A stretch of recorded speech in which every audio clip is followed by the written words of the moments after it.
नमस्कार, मैं हूं विपुल और आप देख रहे हैं डेमोक्रेसी एक्सप्रेस।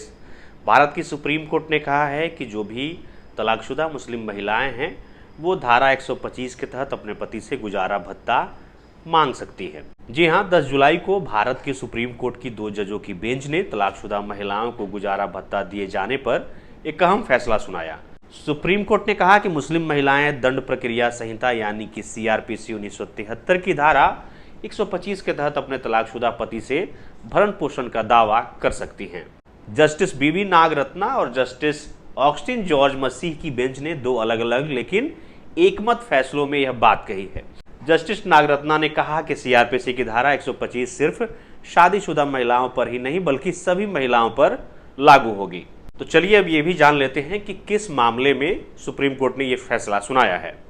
अब्दुल समद नाम के एक शख्स ने पत्नी को गुजारा भत्ता देने के तेलंगाना हाई कोर्ट के आदेश को सुप्रीम कोर्ट में चुनौती दी थी। तलाकशुदा महिला ने दंड प्रक्रिया संहिता यानी कि CRPC की धारा 125 के तहत फैमिली कोर्ट में याचिका दायर की थी, जिसमें कहा गया था कि समद ने उसे 3 तलाक दिया है। फैमिली कोर्ट ने 20,000 रुपए प्रति महीने गुजारा भत्ता देने का आदेश दिया था। इसके बाद समद ने हाई कोर्ट में अपील की, जिसने 13 दिसंबर 2023 को मामले का निपटारा करते हुए कहा कि कई सवाल उठाए गए हैं जिन पर फैसले लेने की जरूरत है। इसके बाद समद ने सुप्रीम कोर्ट का रुख किया। सुप्रीम कोर्ट ने याचिका खारिज करते हुए कहा कि मुस्लिम महिला अधिनियम 1986 धर्मनिरपेक्ष कानून पर हावी नहीं होगा। जस्टिस बीवी नागरत्ना ने अपने फैसले में कहा, हम इस नतीजे के साथ आपराधिक अपील खारिज कर रहे हैं कि CRPC की धारा 125 सभी महिलाओं पर लागू होगी, न सिर्फ विवाहित महिलाओं पर। सुप्रीम कोर्ट के ताजा फैसले के महत्व को समझने के लिए 1985 में शाह बानो मामले पर वापस जाना होगा। इस ऐतिहासिक फैसले में सुप्रीम कोर्ट ने फैसला सुनाया था कि CRPC की धारा 125 सभी पर लागू होती है, चाहे उनका धर्म कुछ भी हो।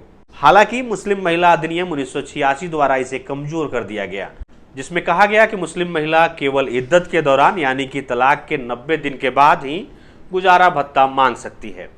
साल 2001 में सुप्रीम कोर्ट ने 1986 के अधिनियम की संवैधानिक वैधता को बरकरार रखा, लेकिन फैसला सुनाया कि तलाकशुदा पत्नी को गुजारा भत्ता देने का पुरुष का दायित्व तब तक जारी रहेगा जब तक वह दोबारा शादी नहीं कर लेती या खुद का भरण पोषण करने में सक्षम नहीं हो जाती।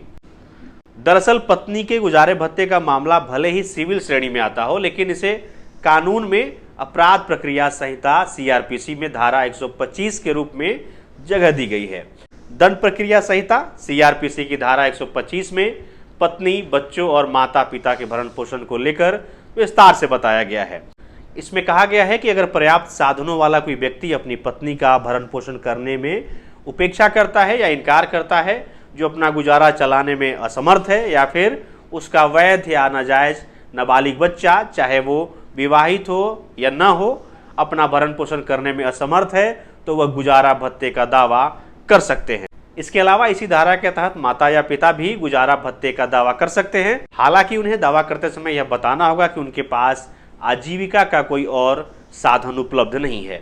इन दावों के साबित होने पर फर्स्ट क्लास मजिस्ट्रेट उस व्यक्ति को अपनी पत्नी या ऐसे बच्चे, पिता या माता के गुजारा भत्ता देने का आदेश जारी कर सकता है। गुजारा भत्ता कितना होगा यह मजिस्ट्रेट तय कर सकता है और कोर्ट के आदेश के बाद व्यक्ति को हर महीने एक तय राशि देनी होगी। 10 जुलाई के सुप्रीम कोर्ट के फैसले ने तलाकशुदा महिला के CRPC के तहत गुजारा भत्ता मांगने के आदेश को और मजबूत कर दिया है, चाहे उसका धर्म कुछ भी हो।